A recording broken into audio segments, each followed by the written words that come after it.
Assalamualaikum warahmatullahi wabarakatuh. Bismillahirrahmanirrahim. Alhamdulillahirabbil alamin. Allahumma shalli ala sayyidina Muhammad wa ala alihi wa sahbihi ajma'in. Amma ba'd. Saudara-saudariku dimanapun saudara-saudari berada, semoga kita semuanya selalu dalam keadaan sehat walafiat, bisa menjalankan aktivitas sehari-hari dengan sebaik-baiknya, dan insya Allah akan kita capai hasil yang sebaik-baiknya pula. Amin. Allahumma amin. Saudara-saudara sekalian yang saya hormati, kita sudah sepakat kalau Habib yang ada di Indonesia ini nasabnya sudah rungkat. Artinya para Habib itu bukanlah keturunan Rasulullah Shallallahu Alaihi Wasallam. Itu keputusan yang kita ambil bersama. Karena Habib-Habib itu bukan keturunan Rasulullah, maka berarti keberadaannya, posisinya, klasifikasinya sama seperti kita manusia-manusia biasa. Artinya kita perlakukan seperti manusia-manusia pada umumnya. Memang berbeda ketika betul-betul orang itu punya nasab diakui sebagai keturunan Rasulullah Shallallahu Alaihi Wasallam. Itu harus kita perlakukan sebagaimana apa yang dianjurkan oleh agama Islam, yakni menghormati dan memuliakan keturunan Rasulullah melebihi daripada yang lainnya. Tapi sekali lagi, Habib-Habib ini bukan keturunan Rasulullah SAW, maka kita perlakukan sama seperti kita memperlakukan saudara-saudara kita. Saudara, umat Islam Indonesia sudah terkena doktrin para Habib sudah beratus-ratus tahun lamanya. Kalau menurut kata Ki Haji Imaduddin Utsman, sudah lebih dari 4 generasi. Doktrin tersebut sudah mengurat dan mengakar di dalam pikiran bawah sadar umat Islam, tidak terkecuali para kiainya, wabil khusus warga Nahdlatul Ulama. Karena Habib-Habib itu hidup, karena Habib-Habib itu hidup memang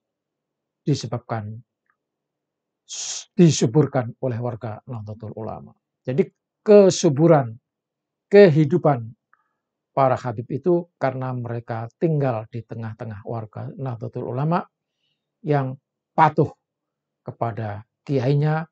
Begitu kiainya mengatakan hormati Habib, muliakan Habib, maka sami'na wa ata'na.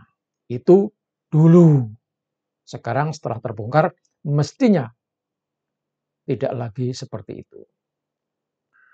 Doktrin tersebutlah yang membuat umat Islam di Indonesia bukan bertambah maju, tapi bertambah mundur.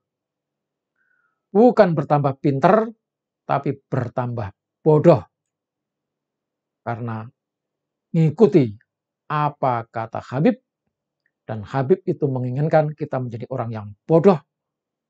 Kalau bodoh bisa dikendalikan oleh para Habib, kalau bodoh bisa dimanfaatkan oleh Habib, kalau bodoh bisa menjadi budaknya para Habib. Itu maunya mereka. Bayangkan saja, umat hanya dijejali cerita-cerita halusinasi, masalah-masalah khurafat, masalah-masalah yang aeng, bahasa santrinya, diceritai, dijejali soal-soal surga yang mudah dicapai, dijejali soal-soal kesejahteraan hidup, tanpa bekerja, dan tanpa berusaha. Cukup semuanya itu bisa didapat hanya dengan patuh kepada para habib. Dan ini justru disenangi oleh orang-orang yang tidak punya pekerjaan dan hidupnya menggantung sama orang lain.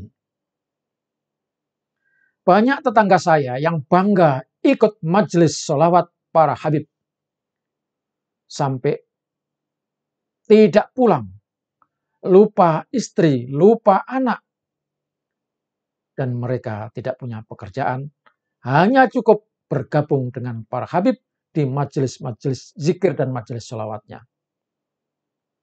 Jadi mereka besar itu karena orang-orang bodoh, orang-orang yang hanya percaya, nggak usah kerja, bisa hidup. Nah itu yang menjadi pengikut para habib. Kenapa doktrin para habib itu sulit dihilangkan?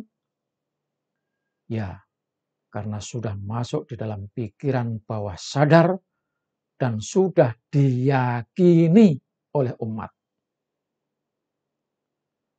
Lalu bagaimana cara menghilangkannya? Cara menghilangkannya adalah dengan melakukan format otak, format pikiran. Pikiran yang sudah dijejali doktrin tadi, kalau mau mereka di format pikirannya, di format otaknya, dibuat sektor-sektor baru seperti hard disk komputer yang sudah terkena virus dan terlalu banyak charge sehingga menjadi lemot, tidak bisa bergerak, tidak bisa bekerja dengan cepat. Maka satu-satunya jalan adalah diformat, semuanya dihilangkan, lalu dimasukkan program baru. Nah, program baru itu kita sebut dengan sugesti, dan sugesti itu akan menghilangkan, menghapus doktrin-doktrin yang sudah ada di dalam pikiran bawah sadar. Saudara-saudara sekalian, berikut ini adalah contoh-contoh doktrin para habib yang harus kita hilangkan dari pikiran bawah sadar masyarakat umat Islam yang sudah terpapar, yaitu dengan memasukkan sugesti. Tapi memang harus disadari, sugesti itu bisa masuk kepada mereka yang mau disugesti. Mereka yang tidak mau disugesti akan susah masuk. Tetapi dengan berulang-ulang, dengan sesering mungkin kita sampaikan, maka lama-lama akan bisa masuk. Oleh sebab itu, saudara sekalian, kita tidak boleh bosan-bosannya untuk menyampaikan kebenaran. Jadi kebenaran itu harus disampaikan secara terus-menerus, tidak boleh bosan. Sekali orang menolak, tidak masalah. 2 kali menolak, nggak masalah. 3 kali menolak, tidak masalah. Bahkan beribu kali menolak, tidak masalah. Tetapi kewajiban kita untuk terus menyampaikan, ya, menyampaikan kebenaran kepada mereka. Segala sesuatu itu Allah yang membuka. Kewajiban kita adalah menyampaikan. Alaikal balag wa alainal hisab. Allah menyatakan itu. Saudara-saudara sekalian yang saya hormati, inilah di antara doktrin para habib yang harus dimusnahkan dengan menggunakan sugesti.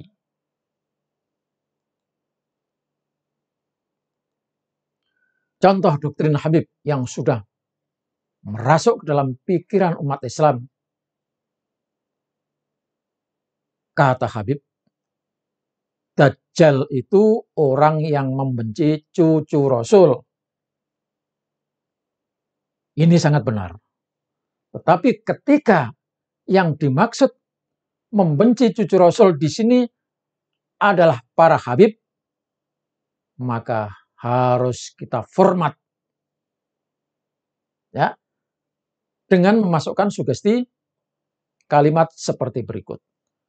Dajjal itu orang yang ngaku cucu Rasul. Ulangi. Dajjal itu orang yang ngaku cucu Rasul. Dajjal itu orang yang ngaku cucu Rasul. Maka dengan memasukkan sugesti ini, doktrin yang berbunyi Dajjal itu orang yang membenci Habib, mestinya itu dibuang, hilang.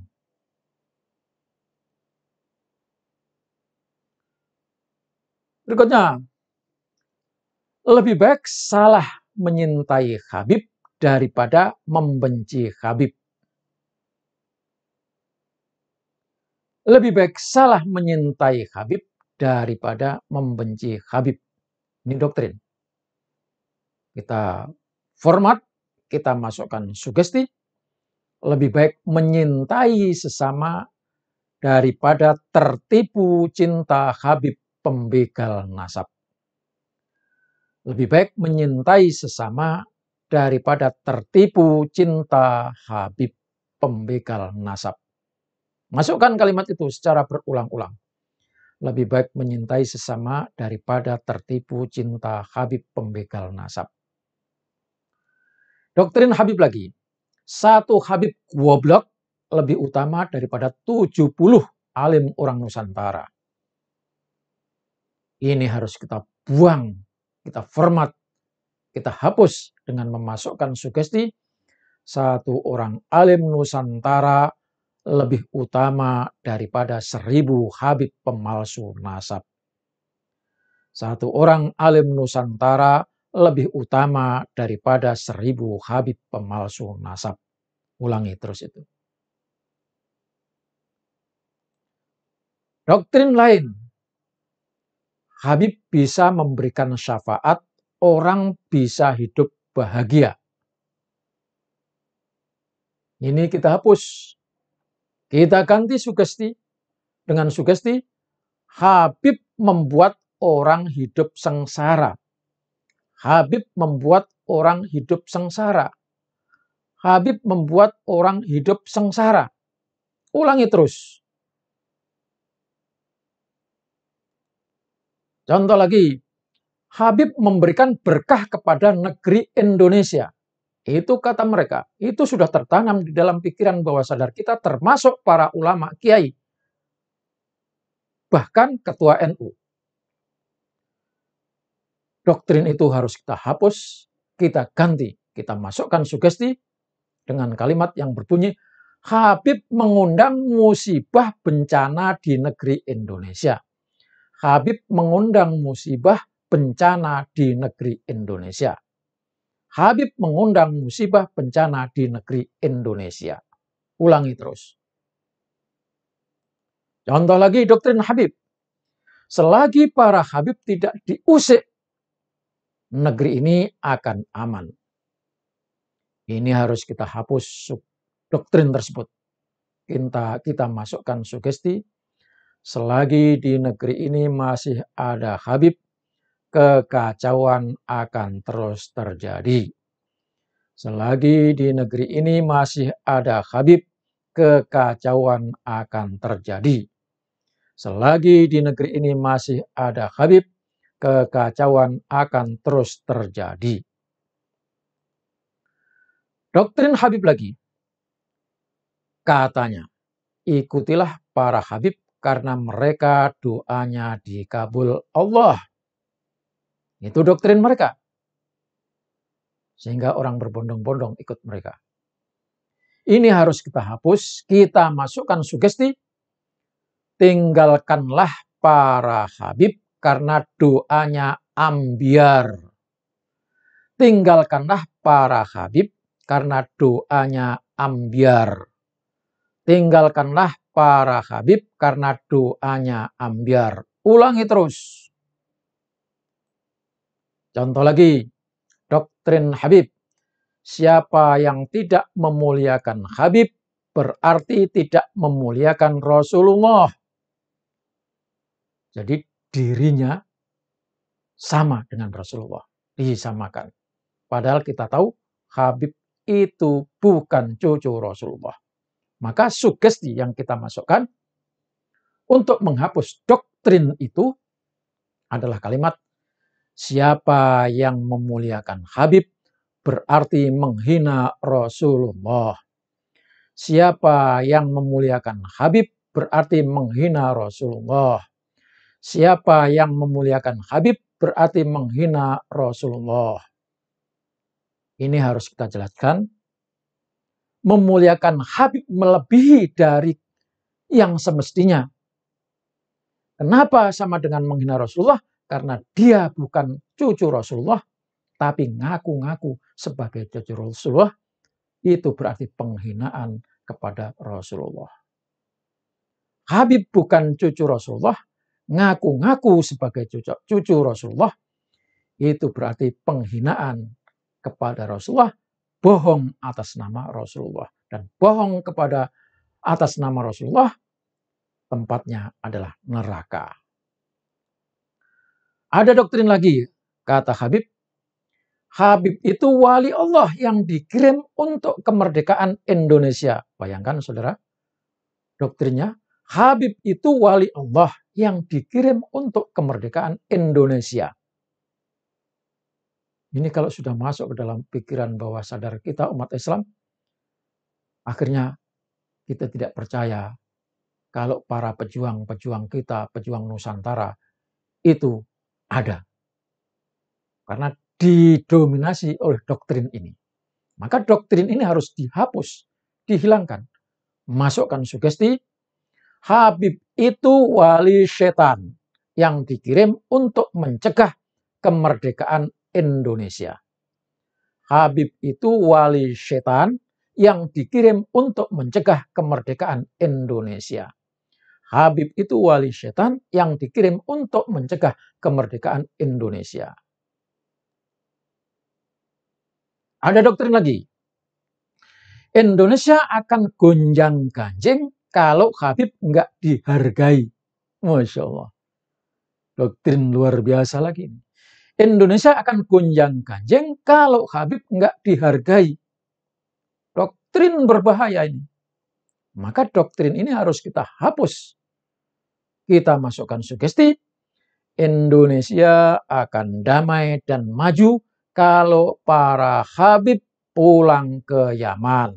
Ulangi, Indonesia akan damai dan maju kalau para Habib pulang ke Yaman. Ulangi, Indonesia akan damai dan maju kalau para Habib pulang ke Yaman. Ada lagi doktrin yang lebih menghinakan kita. Dan itu dipercayai oleh sebagian umat Islam Indonesia. Apa kata doktrin itu? Kepala kiai yang bersorban tidak ada harganya dibanding telapak kaki Habib. Na'udzubillah. Ini penghinaan. Maka penghinaan juga harus kita jawab. Doktrin itu harus kita hapus dan kita masukkan sugesti kalimat sebagai berikut. Kepala Habib yang bersorban lebih hina daripada kotoran onta di padang pasir. Kepala Habib yang bersorban lebih hina daripada kotoran onta di padang pasir. Ini sugesti jawaban akan menghapus doktrin yang kurang ajar tadi. Jadi harus ulang.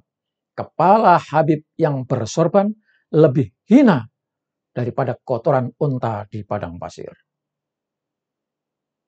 Sekali lagi, ini sugesti balasan, bukan penghinaan. Ada lagi doktrin. Indonesia merdeka karena para Habib berjuang sampai berdarah-darah. Masya Allah, ngaku-ngaku. Itu sugesti juga berbahaya, membuat kita generasi muda menjadi minder. Seakan-akan kita nggak punya pahlawan, padahal sama sekali para Habib itu nggak punya andil dalam kemerdekaan Indonesia. Maka sugesti kalimat berikut ini harus kita baca ulang-ulang untuk menghapus doktrin Habib tersebut di atas. Apa kalimatnya? Indonesia sudah lama merdeka kalau tidak ada Habib yang jadi antek Belanda. Indonesia sudah lama merdeka kalau tidak ada Habib yang jadi antek Belanda. Indonesia sudah lama merdeka kalau tidak ada Habib yang jadi antek Belanda. Demikian saudara-saudara sekalian, beberapa sugesti yang kita masukkan ke dalam pikiran umat Islam agar doktrin yang sudah tertanam di dalam pikiran bawah sadar umat Islam di Indonesia ini hilang, terhapus, dan ujung-ujungnya tidak percaya lagi terhadap apa yang dikatakan Habib. Semoga ini membantu umat Islam untuk bisa sadar dan kembali kepada jati dirinya, yakni jati diri bangsa Indonesia yang punya kakek nenek pejuang tanpa lelah, tak kenal menyerah. Demikian dan terima kasih. Wassalamualaikum warahmatullahi wabarakatuh.